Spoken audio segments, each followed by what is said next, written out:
안녕하세요. 매주 월요일 찾아뵙는 탁골 NBA 달팽이입니다. 오늘은 다시 녹음한 탁골 NBA입니다.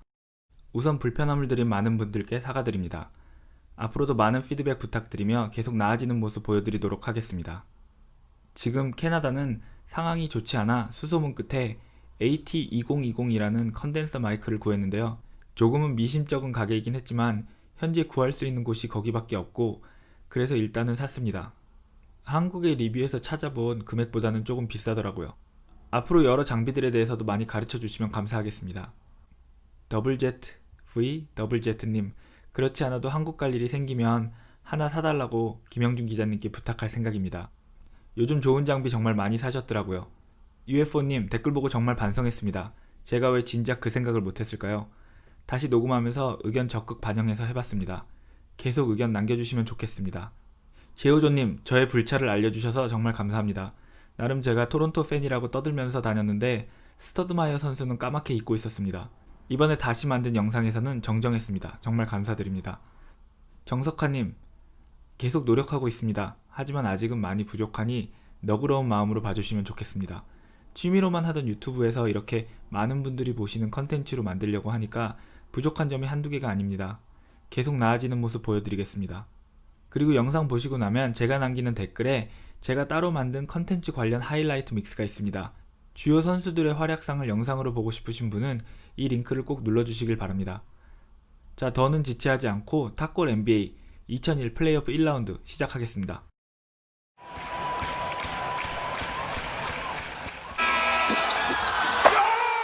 동부 지구부터 살펴보면요. 1번 시드인 필라델피아가 8번 시드인 인디애나와 4번 시드인 뉴욕 닉스가 5번 시드인 토론토와 붙었고, 3번 시드인 마이애미는 6번 시드인 샬럿 호네츠와 2번 시드인 미러키 벅스는 7번 시드인 올랜도와 각각 붙었습니다. 올랜도는 사실 시즌 전에는 많은 전문가들에게 우승 후보로 꼽힌 팀이었지만 그랜트 힐이 일찌감치 아웃되면서 기대만큼의 성적을 올리지 못했습니다.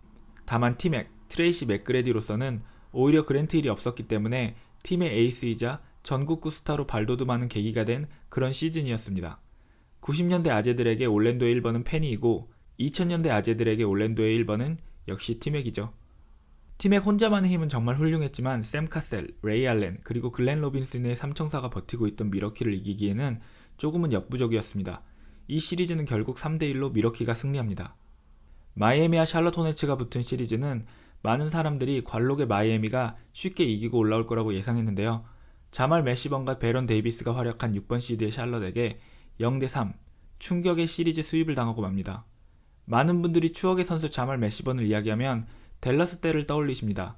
하지만 저는 개인적으로 2001년 이때가 자말 매시번 선수의 가장 빛나던 때가 아닌가 싶네요. 사실 시즌이 시작되기 전 자말 매시번 선수의 전성기가 끝났다고 판단한 마이애미는 자말 매시번, PJ 브라운을 포함한 5선수를 샬럿으로 보내고 샬럿에서 리키 데이비스, 에디 존스, 앤서니 메이슨 선수를 받아오는 트레이드를 하는데요. 제 개인적으로는 자말 매시번 선수가 보기 좋게 복수해줘서 기분이 좋았던 시리즈였습니다. 그리고 하든 이전에 NBA의 대표 털보였던 배산적 베론 데이비스 선수의 활약도 돋보였던 시리즈였습니다. 레리 버드 감독과 함께 3년 연속 동부 결승에 진출했던 인디애나는 레리 버드 감독의 사임 후 아이지아 토마스를 감독으로 선임했습니다. 레지 밀러가 30대 중반에 접어들면서 밀러 타임의 시간이 다해감을 느낀 인디애나는 포틀랜드에서 젊은 오닐이라 불렸던 저메인 오닐을 데려왔고, 저메인 오닐은 인디애나에서 드디어 포텐을 터뜨리게 됩니다. 첫 풀타임 시즌을 평균 득점 12.9점에 9.8의 평균 리바운드를 기록하면서 팀에 큰 힘이 되어줬습니다. 필라델피아는 무톤보를 영입해 골밑을 강화했지만 많은 팬들에게 필라델피아는 MVP 아이벌슨의 의존도가 너무 높은 팀이었으며 플레이오프의 아이벌슨에게는 경기가 잘 안 풀리고 도움을 받지 못한다면 결국 난사한다는 이미지가 씌어져 있었습니다. 더군다나 상대는 지난 2년간 플레이오프에서 계속 필라델피아의 앞길을 막았던 인디애나 페이서스였습니다.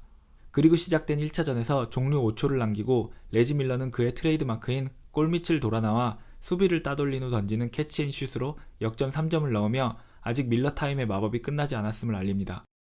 1번 시드에 리그 MVP까지 보유하고 있어 축제 분위기였던 필라델피아는 밀러의 이 3점으로 침묵에 휩싸였으며 1번 시드지만 또다시 인디애나에게 질 수도 있다는 불안감에 휩싸이기 시작했습니다.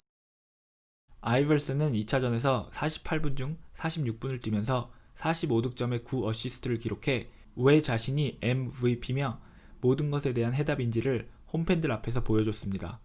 레지 밀러도 41점을 넣으면서 분전했지만 팀의 패배를 막지는 못했습니다. 2차전이 끝나자 농구 팬들 사이에서는 클래식 레지 밀러와 디 앤서 아이버슨의 대결에 대한 소식이 정말 빠르게 퍼졌고 이 시리즈는 곧 팬들이 주목하는 시리즈가 되었습니다. 이 둘은 이 시리즈에서 각각 아이버슨이 31.5, 밀러가 31.3의 평균 득점을 기록하며 팬들을 실망시키지 않았습니다. 저는 개인적으로 이 시리즈, 더 크게는 필라델피아의 2001 플레이오프 캠페인의 가장 큰 숨은 공신으로 에릭 스노우 선수를 꼽고 싶습니다. 고비가 되는 순간마다 에릭 스노우 선수의 득점이 팀에 힘을 넣어주었고 에릭 스노우와 같은 선수들의 활약으로 필라델피아는 인디애나를 3대1로 누르고 2라운드에 진출합니다. 2001년에 동부 플레이오프가 정말 재밌었던 점은 시리즈마다 각자의 스토리를 가지고 있었기 때문입니다. 시즌을 앞두고 서로의 주 득점원을 바꾼 마이애미와 샬럿, 아이버슨을 데리고 우승에 도전했지만 번번이 인디애나에게 무릎 꿇어야 했던 필라델피아, 그리고 1996년 창단한 토론토 역시 지난해 팀 역사상 처음 진출한 플레이오프에서 뉴욕 닉스를 만나 1승도 챙기지 못하고 시리즈 스윕을 당해야 했습니다. 그리고 플레이오프 1라운드에서 다시 만난 뉴욕 닉스. 토론토는 복수를 원했지만 유잉은 떠났어도 스프리웰과 앨런 휴스턴이 남아있던 뉴욕은 쉬운 상대가 아니었습니다. 뉴욕에서 열린 두 경기에서 1승 1패를 거둔 토론토는 3차전에 패배하며 벼랑 끝에 몰려 있었습니다. 믿었던 빈스 카터는 첫 3경기에서 평균 18.3점의 득점으로 부진했고 토론토의 홈 팬들은 아직 한 번도 홈에서 플레이오프 승리를 경험하지 못했습니다. 4차전이 시작되자 토론토 팬들은 조용했습니다. 홈 경기인가 싶을 정도로 무언가 기죽어 있는 혹은 걱정이 앞서는 분위기였습니다. 그리고 빈스 카터는 이 경기에서 자신의 첫 2골을 모두 슬램덩크로 기록하면서 홈 팬들의 기를 살려주었습니다. 빈스 카터는 이 경기에서 자신의 커리어 하이와 동률인 32점을 넣으면서 시리즈를 2대2로 만들었습니다. 뉴욕에서 열린 5차전은 이제 플레이오프에 막 눈을 뜬 빈스 카터를 경험이 많은 앨런 휴스턴과 스프리엘 콤비가 어떻게 막느냐의 대결이었는데요. 스프리엘이 29득점으로 활약했지만 전원 두 자릿수 득점을 한 토론토에게는 역부족이었습니다. 이기는 법을 터득한 토론토는 무서웠고 빈스 카터는 고비 때마다 3점 슛을 넣으면서 이제는 자신이 진정한 에이스가 되었음을 보여줬습니다. 토론토는 결국 3대2로 시리즈를 승리했고 빈스 카터는 토론토 팬들에게 플레이오프 첫 시리즈 승리를 안기면서 그들의 다음 상대인 아이버슨이 이끄는 필라델피아와의 기대를 높였습니다. 서부 플레이오프 1라운드는 리그 최고의 파워포워드들의 대결로 관심을 모은 1번 시드 샌안토니오 스퍼스와 8번 시드 미네소타의 대결, 그리고 2명의 천지와 12명의 수재라는 표현이 쓰인 2번 시드 LA 레이커스와 7번 시드 포틀랜드의 시리즈, 중립 팬들에게 가장 인기가 많았던 아름다운 농구를 하던 3번 시드의 세크라멘토 킹스는 페니 하더웨이가 나오진 못하지만 여전히 제이슨 키드와 션 메리언이 버티고 있는 6번 시드의 피닉스 선즈와 만났습니다. 마지막으로 조던만 없었다면 벌써 우승을 하고도 남았을 4번 시드의 유타 재즈는 11년 만에 플레이오프에 진출한 5번 시드의 댈라스 매버릭스를 만났습니다. 서부 플레이오프에 많은 사람들이 기대를 건 이유는 1위부터 7위까지 7팀이 모두 승률 6할을 넘겼기 때문에 사실상 홈코트 어드밴티지 말고는 실력에서는 큰 차이가 없다라는 의견이 많았기 때문이었습니다.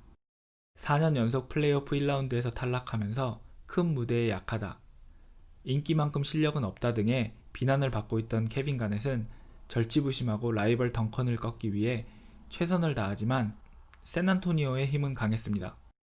덩컨 외에도 데이빗 로빈슨, 데릭 앤더슨과 같은 선수들이 활약했으며 미네소타는 월리 저비악과 같은 선수들이 분전했지만 역부족이었고 스퍼스가 3대1로 시리즈를 승리했습니다. 케빈 가넷의 1라운드 연속 탈락 횟수는 5회로 늘어났고 팬들과 전문가들은 케빈 가넷이 과연 언제쯤 미네소타를 이끌고 플레이오프 1라운드를 통과할지에 대해서 토론했고 많은 이들은 아마 미네소타의 1라운드 통과 이전에 케빈 가넷이 팀을 이적할 것이라고 내다봤습니다. 미네소타의 문제가 슈퍼스타를 받쳐줄 서포팅 선수들의 부재였다면 포틀랜드는 전혀 다른 문제에 직면해 있었습니다. 바로 A급 선수들은 많은데 중요한 순간에 해결해줄 S급 슈퍼스타의 부재였습니다.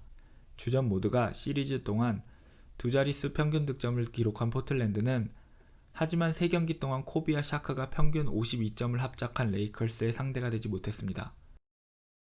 7위이지만 승률이 6할이라며 가장 많은 사람들이 업셋 시리즈가 될 거라고 손꼽았던 이 시리즈는 허무하게 3대 0으로 레이커스가 이기게 됩니다.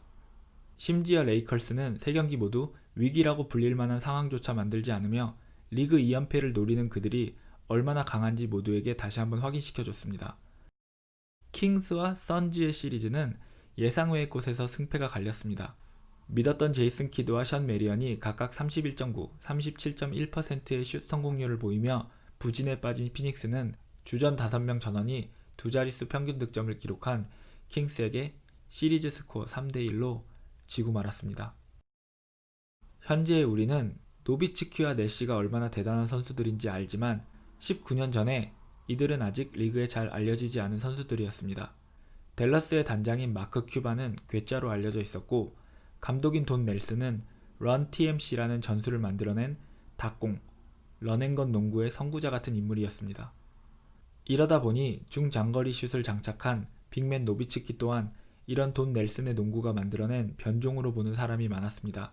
이에 반해 유타 재즈는 픽앤롤의 교과서, 말론과 스탁턴이 각각 37세와 38세 시즌에도 풀타임을 소화하며 건재함을 과시하고 있었고 도니엘 마샬과 같은 선수들을 영입하면서 젊은 피 수혈에도 성공했다는 평가를 듣고 있었습니다.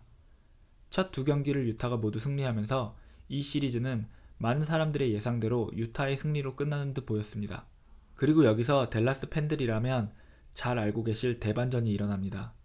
첫 경기에서 35%, 그리고 두 번째 경기에서 27.3%의 충격적인 슛 성공률을 보이며 부진한 노비츠키는 패배에 가장 큰 책임이 있는 선수로 몰리면서 많은 팬들과 미디어에게 빅맨이 왜 자꾸만 외곽으로 겉도느냐는 그런 비난을 받습니다. 사실 노비츠키도 나름 억울한 게 노비츠키가 밖으로 나오는 것은 사실이었지만 그는 이 시즌 9.2개의 평균 리바운드를 기록하면서 자신의 역할도 훌륭히 수행하고 있었습니다. 재미있는 사실은 이때 댈러스에서 가장 많은 3점을 쏜 것이 바로 파워포워드인 노비츠키였으며 이때까지만 해도 경기당 4개가량의 3점을 시도하는 그가 앤투안 워커와 함께 리그에서 가장 많은 3점을 시도하는 빅맨으로 인식되었지만 2000년대 중반을 지나면서 3점 장착이 빅맨의 미덕이 됨에 따라 노비츠키는 오히려 3점을 적게 쏘는 그런 빅맨으로 인식된다는 점입니다.